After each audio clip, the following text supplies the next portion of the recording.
Yep.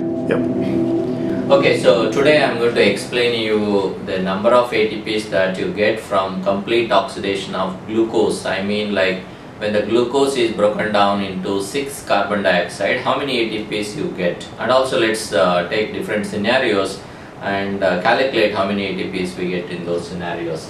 So let me write the breakdown of glucose into carbon dioxide in a simple way.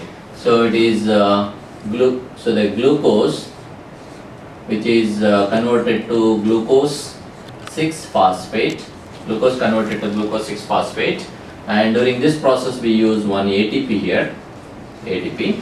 Now the glucose 6-phosphate is converted to fructose 6-phosphate, and the fructose 6-phosphate is converted to fructose 1,6-bisphosphate. During this time you are going to use one more ATP here. So there are two ATPs are utilized by this time, and the fructose 1,6-bisphosphate by two more reactions will be converted to glyceraldehyde. So not really two more reaction, one more reaction there. So the glyceraldehyde 3-phosphate. Since glyceraldehyde 3-phosphate is a 3-carbon compound, fructose 1,6-bisphosphate is a 6-carbon compound. So effectively we get 2 molecules of glyceraldehyde 3-phosphate. Now when 2 molecules of glyceraldehyde 3-phosphate converted to 2 molecules of 1,3-bisphosphoglycerate. So there will be production of 2 NADH plus 2 H plus. That's what is produced. Now these 2 molecules of 1,3-bisphosphoglycerate, so they will be converted to 3-phosphoglycerate, and during this process, so 2 molecules of 3-phosphoglycerate. So there will be production of 2 ATPs here. This is a substrate level phosphorylation, 2 ATPs produced. Now 3-phosphoglycerates will be converted to 2-phosphoglycerate, and 2-phosphoglycerate further down converted to 2 molecules of phosphoenol pyruvate. Now the 2 phosphoenol pyruvates will be converted to 2 pyruvate molecules. During this time there will be production of 2 ATPs. So 2 ATPs are produced. Now if the cells have got mitochondria, so pyruvate will get into the mitochondria if there is sufficient oxygen. So the pyruvate will be converted to 2-acetyl-CoAs. 2 pyruvates converted to 2-acetyl-CoA. During this time there will be generation of 2 NADH plus 2 H plus. That's what you get in the mitochondria. Already it's there in the mitochondria. Okay. Now 2 acetyl-CoAs will undergo TCA cycle. So since 2 molecules are there here, so basically 2 TCA cycles will run. So I'll write one TCA cycle like this. TCA cycle, there will be release of carbon dioxide, 2 carbon dioxide molecules. And also note that when pyruvate is converted to acetyl-CoA, there will be release of 2 carbon dioxide here, because 2 pyruvates are converted to 2 acetyl-CoA. So 2 carbon dioxides are lost. Now in each TCA cycle, when acetyl-CoA is converted to oxaloacetate back, 2 carbon dioxides are released, and in return we get 12 ATPs from here. 12 ATPs. 3 NADH, 1 FADH and 1 GTP combinedly you get 12 ATPs there. Now another acetyl-CoA molecule will get into another TCA cycle. 2 more carbon dioxides are lost, and you get 12 more ATP. So now if I want to calculate how many ATPs that you get from complete burn down of glucose. So the glucose is a 6 carbon compound. Now you have released 2 carbon dioxides here, 2 carbon dioxides here and 2 carbon dioxides here. So totally you got 6 carbon dioxide, means 6 carbons. 2 carbon here, 2 carbon in one TCA cycle, another 2 carbon in this TCA cycle. Totally you have got 6 carbons coming out as carbon dioxide. All those carbons are from glucose. That's why it is called as complete oxidation of glucose. Now how much ATPs that you get? Let's calculate that by taking glycolysis first. So glucose to 2 pyruvate. Let's calculate how many ATPs you get. So initially you have consumed 2 ATPs here. So let's write it as minus 2 ATP.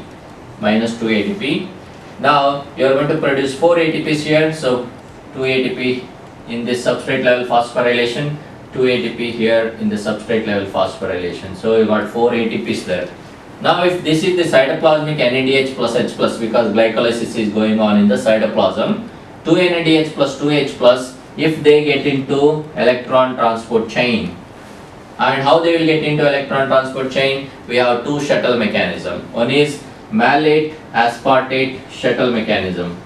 If the cytoplasmic NADH, if it uses malate aspartate shuttle mechanism, it is equivalent to 6 ATPs. If this NADH plus H plus uses glycerol phosphate shuttle mechanism, glycerol phosphate shuttle. If it uses glycerol phosphate shuttle mechanism, it is equivalent to 4 ATPs. That is where the difference comes in the glycolysis about this NADH. So now let's calculate total number of ATPs that comes in the glycolysis step itself. So let's take an example of malate aspartate shuttle. So you get 6 ATPs there, and then 2 ATP here and 2 ATP here. So total we got 10 ATPs. So 10 ATP, but initially we have consumed 2 ATP there, minus 2, so it is 8 ATPs that comes from glycolysis, that is glucose to 2-pyruvate, and those 8 ATPs will be if the NADH, cytoplasmic NADH uses malate aspartate shuttle. Now if it uses glycerol phosphate shuttle mechanism, it is basically 6 ATPs. You are going to get 6 ATPs if it uses glycerol phosphate shuttle mechanism. Okay, why 6 ATPs? Because 4 ATP here from NADH plus H plus, 2 ATPs and 2 ATPs. Total 10 ATPs there, sorry 8 ATPs there, 8, and 2 ATPs are consumed initially, so 8 minus 2, 6. 6 ATPs you get from glycolysis if it uses glycerol phosphate shuttle mechanism. You get 8 net ATPs if it uses malate aspartate shuttle mechanism. That's about glycolysis. Now let's see how many ATPs you get from conversion of pyruvate to acetyl-CoA. So pyruvate is already there in the mitochondria. So pyruvate is converted to acetyl-CoA.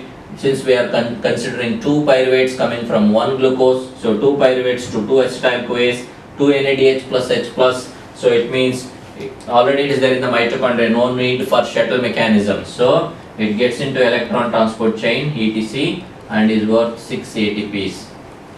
Each pyruvate to acetyl-CoA, 1 pyruvate to 1 acetyl-CoA is, you are going to get 1 NADH, that means 3 ATP. Since we have 2 pyruvates, 2 acetyl-CoAs, so it is 6 ATPs. Now already each acetyl-CoA, if they enter into individual TCA cycle, it is producing 12 ATPs.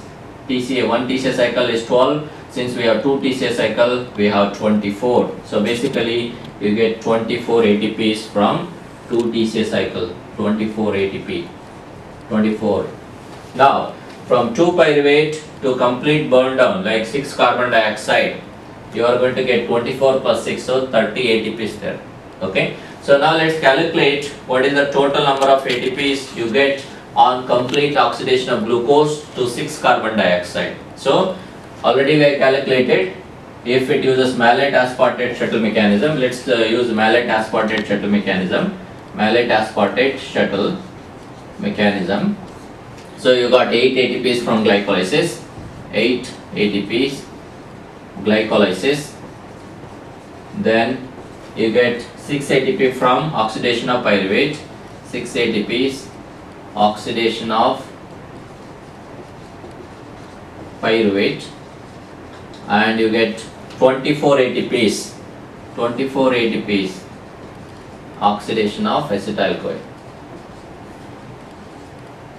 acetyl-CoA, oxidation of acetyl-CoA. Let's add it as 2 pyruvate and 2 acetyl-CoA, because you get 2 pyruvate and 2 acetyl-CoA from glucose, one glucose molecule. So total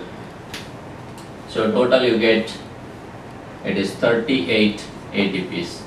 38 ATPs you get if the cell uses malate aspartate shuttle to transport cytoplasmic NADH into mitochondria to get into electron transport chain. If it uses glycerol phosphate shuttle mechanism, so if it uses glycerol phosphate shuttle mechanism, since you are getting 4 ATPs from NADH, so the number changes. Instead of 8 here, you have to write 6. So as we have already calculated, GP shuttle will produce 6 ATPs in glycolysis. So this number will be changed to 6. Let me write that in bracket, 6 for glycerol phosphate shuttle. So it means you get 36 ATPs instead of 38. You get 36 ATP from glycerol phosphate shuttle. If it uses glycerol phosphate shuttle to transport cytoplasmic NADH into mitochondria. Okay. Now let's consider some of the special events. So let's talk about red blood cell. How many ATPs you get from one glucose? So since red blood cells, they don't have mitochondria, what they do, they'll convert glucose into 2-pyruvate, and these 2-pyruvate will go into 2-lactate.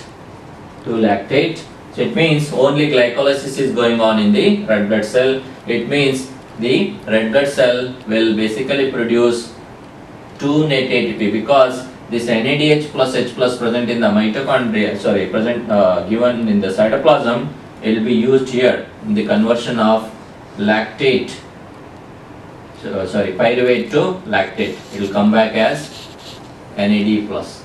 It gets into this glycolysis as NAD plus. So basically what happens in the red blood cell in RBC, so 4 ATPs are produced here, 2 ATPs in this 1,3-bisphosphoglycerate to 3-phosphoglycerate, 2 ATPs from phosphoenol pyruvate to pyruvate. So you produce 4 ATPs, and initially you have used 2 ATPs, so net you get is 2 ATP. This is what happens in the red blood cell.